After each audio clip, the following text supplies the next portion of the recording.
Hello friends, बहुत बहुत स्वागत है आपका अपने चैनल हिंदी जी के ट्रिक्स पर। आज के इस वीडियो से हम शुरू करने वाले एक नई सीरीज को, यानी कि आवर्त सारणी के पीरियोडिक टेबल के जितने भी एलिमेंट्स हैं उन सबको वन बाय वन, यानी कि जितने भी इंपोर्टेंट एलिमेंट्स जिनसे एग्जाम में क्वेश्चन पूछे जाने के चांसेस काफी ज्यादा होते हैं या जिनसे क्वेश्चन बनने के चांसेस काफी ज्यादा होते हैं, उन सभी को हम इस वीडियो सीरीज में एक एक करके डिस्कस करने वाले हैं। पूरा डिटेल में आपको बताएंगे कहां से क्या क्वेश्चन बन सकता है, कहां से क्वेश्चन अभी तक पीछे यानी प्रीवियस एग्जाम्स में पूछे गए हैं, वो सारे के सारे इस वीडियो सीरीज में आपको देखने के लिए मिलने वाले हैं।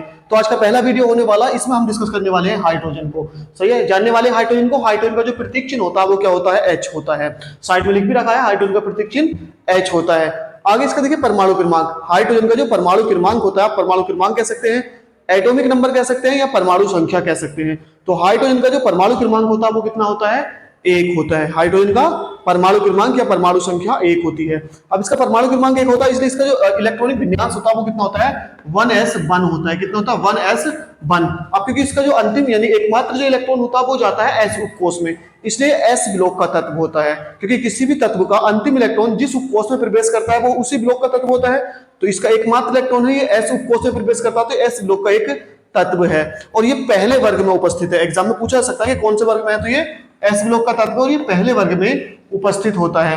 बात करते हैं इसके परमाणु भार की। एटॉमिक वेट कह सकते हैं या एटॉमिक मास कह सकते हैं, परमाणु द्रव्यमान कह सकते हैं। तो इसका जो परमाणु द्रव्यमान होता है वो होता है 1.008।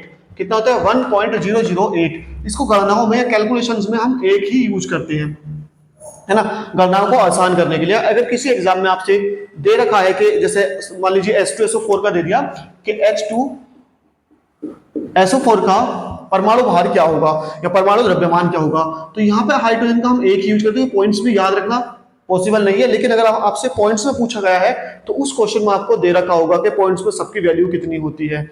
आगे है, ये क्या होता है? सबसे हल्का तत्व होता है क्योंकि उसका परमाणु भार मात्र 1 होता है, इसलिए आवर्त सारणी का सबसे हल्का तत्व है। सबसे हल्का तत्व, परमाणु भार मात्र 1 होता है, बाकी सबका क्या होता है? इससे ज्यादा होता है। तो इसका परमाणु भार कितना होता है? 1 होता है, इसलिए सबसे हल्का तत्व है। अगर बात करें इसके रासायनिक सूत्र की, तो इसका रासायनिक सूत्र ना H2 होता है। H2। अब H2 होने की वजह से ये पूछा जा सकता है कि कैसा अणु है, तो ये एक द्विपरमाणविक अणु है। द्विपरमाणविक अणु का मतलब होता है कि इसके एक अणु में 2 परमाणु होते हैं।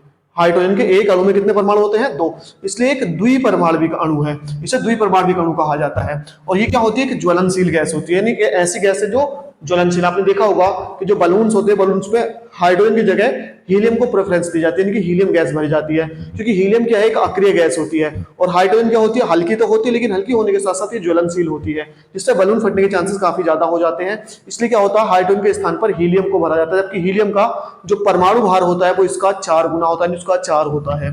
आगे है इसके समस्थानिक, यानी हाइड्रोजन के ना 3 समस्थानिक होते हैं। एक 1s1 होता है, 1s2 होता है, 1s3 होता है। सबसे पहले जान लेते हैं समस्थानिक होते क्या हैं। तो समस्थानिक होते हैं जिनका परमाणु भार तो सेम होता है, यानी जिनका परमाणु क्रमांक सेम होता है और परमाणु भार अलग अलग होता है। यानी एक ही तत्व के ऐसे परमाणु जिनका परमाणु भार अलग और परमाणु संख्या या परमाणु क्रमांक 1 होता है, वो समस्थानिक कहलाते हैं। तो इनका तीनों का देखिए परमाणु क्रमांक कितना है? 1 है, 1 है, 1 है, और परमाणु भार तीनों का अलग अलग है। तो ये क्या है? समस्थानिक है। 3 समस्थानिक होते हैं। 1s1 इसका नाम होता है प्रोटियम, 1s2 इसका नाम होता है ड्यूटेरियम, और 1s3 इसका नाम होता है ट्राइटियम। ड्यूटेरियम का आपने सुना भी होगा, देखिए D2O, जिसे भारी जल कहा जाता है। D2O क्या होता है? भारी जल होता है, इसलिए 1s2 को भारी हाइड्रोजन भी कहते हैं। एग्जाम में पूछा जा सकता है कि निम्नलिखित में से कौन सा भारी हाइड्रोजन है, तो 1s2 जो होता है ड्यूटेरियम, इसको भारी हाइड्रोजन, और इससे बनने वाला यानी D2O जो ड्यूटेरियम ऑक्साइड है, इसको भारी जल कहा जाता है। इसका उपयोग भी होता है नाभिकीय रिएक्टरों में, इसका उपयोग किया जाता है, यानी कि भारी जल का उपयोग। हाइड्रोजन क्या होता है? एक ऐसा क्या है? तत्व है जिसके नाभिक में न्यूट्रॉन्स नहीं होते। क्योंकि जब आप हाइड्रोजन को देखेंगे, बहुत सारी कहीं अगर हाइड्रोजन है तो 98 से 99% जो होती है वहां पर प्रोटियम होती है, यानी कि 1h1 होती है।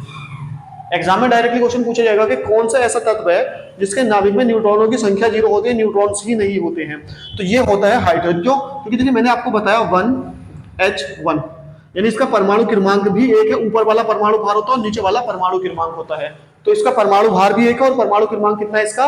1 ही है। अब जो न्यूट्रॉनों की संख्या होती है, न्यूट्रॉनों की संख्या का जो फॉर्मूला होता है वो होता है परमाणु भार में से परमाणु क्रमांक माइनस करके।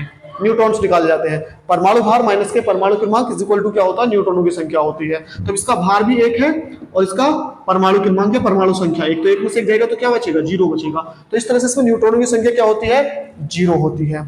अगर बात करें हाइड्रोजन की, तो ये ब्रह्मांड में सबसे ज्यादा पाए जाते हैं, यानी सबसे ज्यादा पाई जाने वाली गैस है।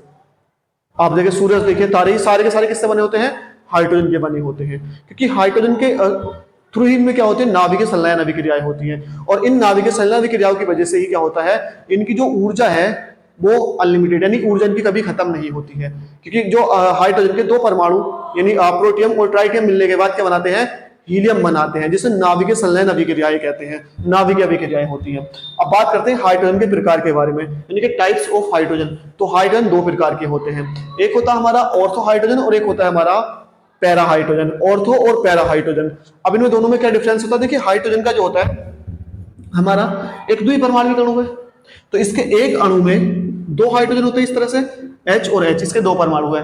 अब एक नाभिक इसका होगा और एक नाभिक इसका, यानी कि दो नाभिक होते हैं, क्योंकि दोनों परमाणु के अलग अलग अपने अपने नाभिक होंगे, तो इसके दो परमाणु होते हैं, यानी दो नाभिक होते हैं। तो जब हाइड्रोजन के इन दोनों परमाणु के नाभिक का जो चक्रण होता है वो सेम दिशा में होता है, चक्रण क्या होता है, सेम होता है, चक्रण सेम होने की वजह से कहलाते हैं ऑर्थो हाइड्रोजन। यानी हाइड्रोजन के ऐसे परमाणु जिनका चक्रण एक ही दिशा में होता है तो उसको ऑर्थो हाइड्रोजन, और हाइड्रोजन के ऐसे यानी हाइड्रोजन अणु के ऐसे परमाणु जिनका जो चक्रण होता है वो विपरीत होता है, तो वो कहलाते हैं हमारे पैरा हाइड्रोजन। डेफिनेशन आप देख सकते हैं, ऐसे हाइड्रोजन अणु जिनमें दोनों नाभिकों का चक्रण क्या होता है, समान होता है, दोनों नाभिकों का चक्रण, वो कहलाएंगे ऑर्थो हाइड्रोजन। और ऐसे हाइड्रोजन अणु जिनमें दोनों नाभिकों का चक्रण जो होता है वो विपरीत होता है, तो वो पैरा हाइड्रोजन। ध्यान रखना है, यानी जो हमारा हाइड्रोजन होता है ये द्विपरमाणुक अणु है, तो दोनों जो इसके परमाणु हैं, इन दोनों के जो नाभिक का चक्रण होगा अगर समान होगा तो ऑर्थो हमारा कहलाएगा, यानी ऑर्थो हाइड्रोजन।